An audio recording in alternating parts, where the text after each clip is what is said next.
back with another Transformers toy review. Today we're taking a look at War for Cybertron Kingdom tracks. I did have a show you guys his packaging in the kind of toy haul video, but just to show you guys, here it is. Get some cool artwork of him in robot mode and in vehicle mode. He doesn't actually appear on the show, which is unfortunate. It would have been a cool character to have in there. And on the back here, a couple of pictures of him robot mode, vehicle mode, and this kind of in between mode, which does appear in the cartoons and was part of the G1 toy, where it's kind of almost like a flying car type of thing. So that's fine. So kind of a bit of a triple changer, but the third one is kind of like a almost like a fan mode, really, I guess. And this one actually was a fan vote figure. Just a small window in here to display the figure, which is part of Hasbro's push to kind of almost completely get rid of plastic for their packaging, which is good. And then we've got the figure himself. So let's adjust this. So it's deluxe class. So here's a little bit Diddy, just to bring in a Voyager alongside him. Gives you an idea of scale. But to me, it even feels a little bit small for a deluxe. You do get one of the kind of cards with him. I got the Megatron one, which is the first one I've got here. And if you peel these back, it's actually a sticker, and there's something else underneath here. So for this one here, you've got Galvatron, which is pretty cool. So I can use one as a sticker and one as a card, depending on what you want to go for. So here we are, we've got tracks here. Just adjust the camera again slightly. At packaging, when you get him, you kind of see this top half here, which looks really nice. So just adjust it, things a little bit.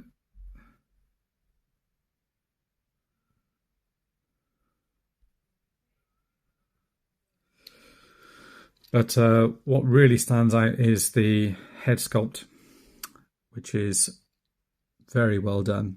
It's painted white and red with the blue eyes done. Looks excellent. You've got a nice Autobot symbol on here with the yellow paint around here and the paint around the side. Looks great. Paint for the wheels, paint on here, down on here.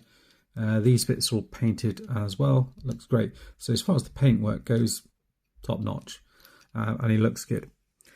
Problem with the figure is the legs on this one are particularly loose. So it's kind of got that thing where you move the legs and they really kind of wobble around. It doesn't really take a lot for them to fall down. And the knee joints too aren't the best. So yeah, they're on these kind of mushroom peg things here.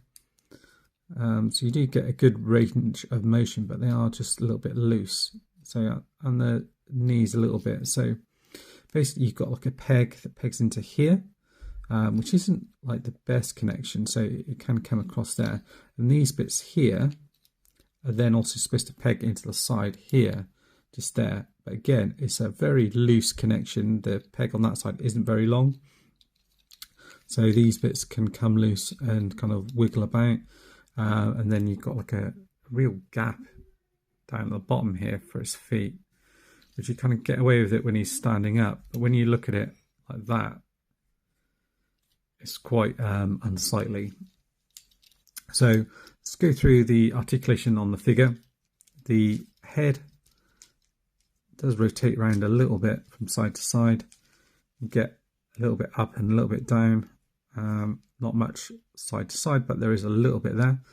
The arms do rotate all the way around, and you can kind of move them back a little bit and forward.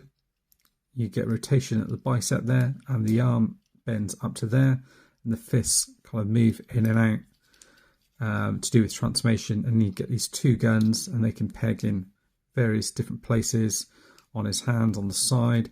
I guess you could also put them on the top there for his wings, or even at the top here as well. So he's got a few different places, and you could, if you just want to have them have the one gun, actually store those on the back there if you want to, like that. And they're just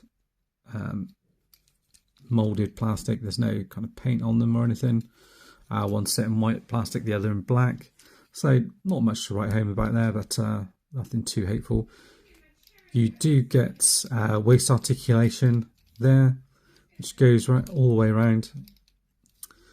The legs, as I mentioned, they go up to there, and you can kind of bend the knee backwards, back to there, and then you kind of stop by this backpack here, then out to the side. So they do kind of hold in place, but it doesn't take a lot to kind of shake them around. And you get a swivel there, and then a bend in the knee to there, and then the feet forward, back, and as you do it, unfortunately that bit kind of comes undone a little bit, but back to there, and then because it's on a ball peg, you can get like a rocker out to there, but you do get that, like I said, kind of unsightly gap in there. So yeah, all in all, it's a good looking robot mode. The issue that I have really is around stability of the figure. If you get him on display, you can get him in a decent position, decent pose, he will hold that pose. But you know, if you're buying him as a toy and transforming backwards and forwards, I don't really think he's got that longevity, unfortunately. Maybe results vary, but here we go. Let's get him transformed. Take all these bits off, fold the hands in like so, like that. These bits are a little bit weird, so you open them up like that on either side, and that's where they kind of peg in. You see the peg necessarily isn't too bad, but what it pegs into is quite shallow, and then, you know, like, as I mentioned, that's the kind of peg here on this side. It's supposed to get into there, so it's really doesn't come out too much. So what happens with this is this rotates around. You have to rotate this around here, so I kind of bend it around this bit here. It's a bit tricky in the way that you have to do it, so I don't know if I haven't worked out the best way to do this without kind of bending the figure a little bit. But it does want to have to get past that bit there when you do it.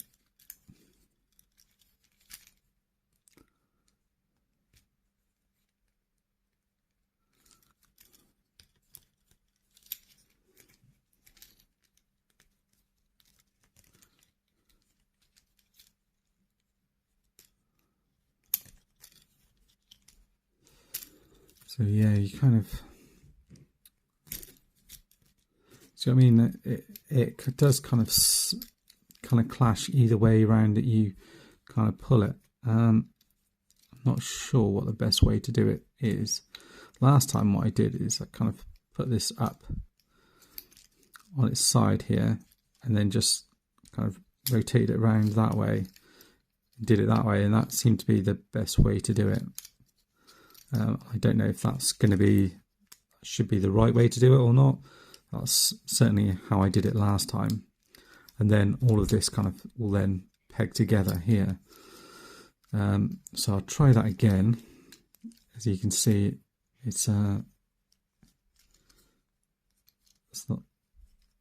little bit tight going past there, but that's probably the best way to do it. So you kind of got these like this, and these bits will peg in, but what I'll probably do is just swivel this around here, so this is all kind of matching up, and then kind of peg these down like so.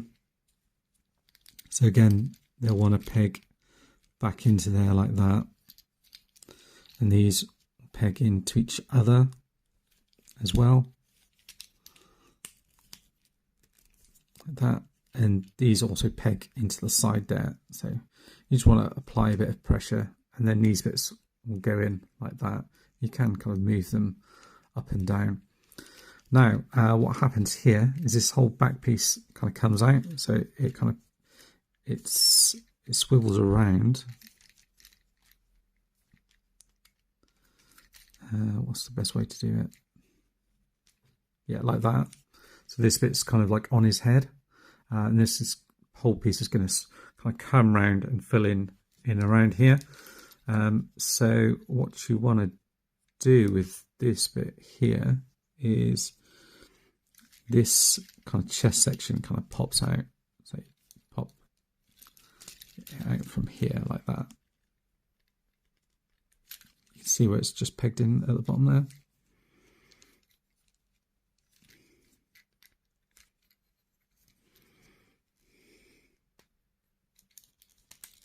And try not to pop it off the mushroom peg.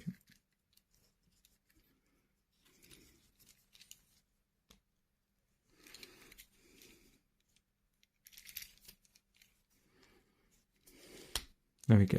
So you can see where it's coming out like that. Okay, so this bit kind of then pushes forward and back. So I think I had it right in terms of how it was out. But I think then this is going to kind of want to pull out, and then fold forward. Let's have a look. Play around with this. Anyway, these bits are going to come in and fold around like that, and they will move into that gap there. So I think this whole piece here, let's move the arms out of the way here. I did practice this earlier, but kind of forgotten what how to do it now. Yeah, so I think this bit kind of comes around here. I think this bit kind of folds forward.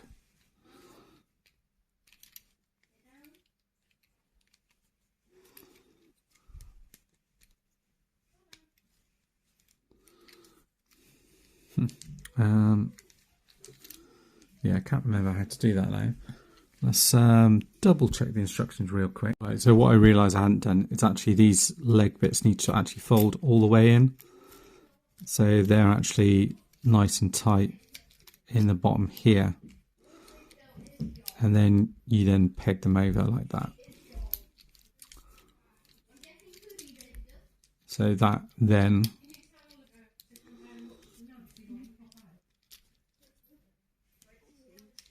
will give you a lot more space in there, like that. So then these bits then can come in here, like that, and like that. I think this bit actually comes down, so you can kind of see where everything's about to peg together like that. Okay, and then this piece here kind of comes unpegged like that, and you kind of clip it in like so. And that is going to come down like that, and then everything here is going to peg in here. So you've got little pegs here which you have to kind of bring over here.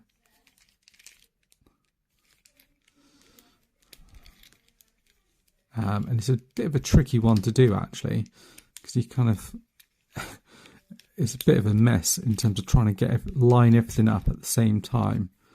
So it's not one of my more enjoyable ones to try and do.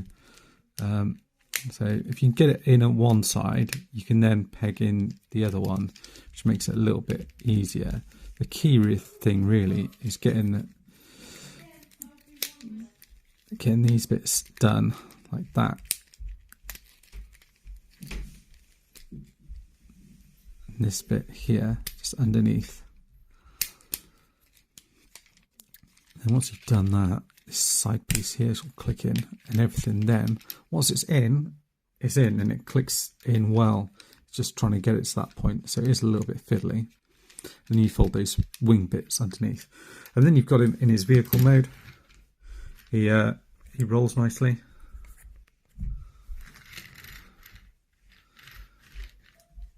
So yeah, pretty good. Nice paint on the wheels, and then you can add a couple of weapons on him.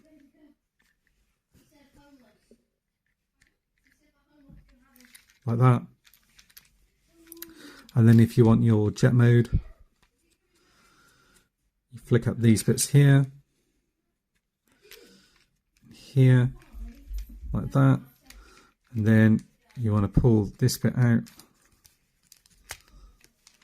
like so. And this is going to come out like that.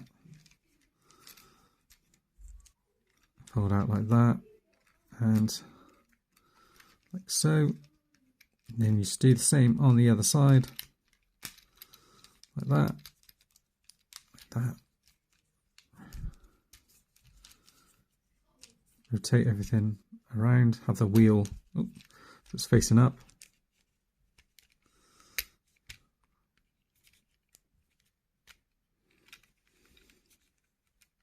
Like so. Line it all up. And then you've got his kind of jet mode thing here. These bits don't peg in anywhere. You've got the wings either side. It looks okay. I guess it's quite cool that they included it, but I can't imagine too many people displaying him in this mode, but still quite cool. Nice paint detailing on here. The vehicle mode looks nice. You've got the translucent windows, which are good. Yeah, it's an okay figure. Well, it's a very good looking figure, but in terms of QC, it's kind of just okay. There are a few things that are a little bit not quite as good on him in terms of tolerances and things like that. Transformation isn't that enjoyable. You have to make sure everything's clicked into place. So I can imagine that being a little bit challenging, especially for children and things like that. But still definitely a good one to get. I'm not sure though I'll be in for all the different repaints that are sure to come along with this one. Anyway, that's it. Just a quick look at War for Cybertron Kingdom tracks. Hope you've enjoyed the review, and I'll see you next time. Bye bye for now.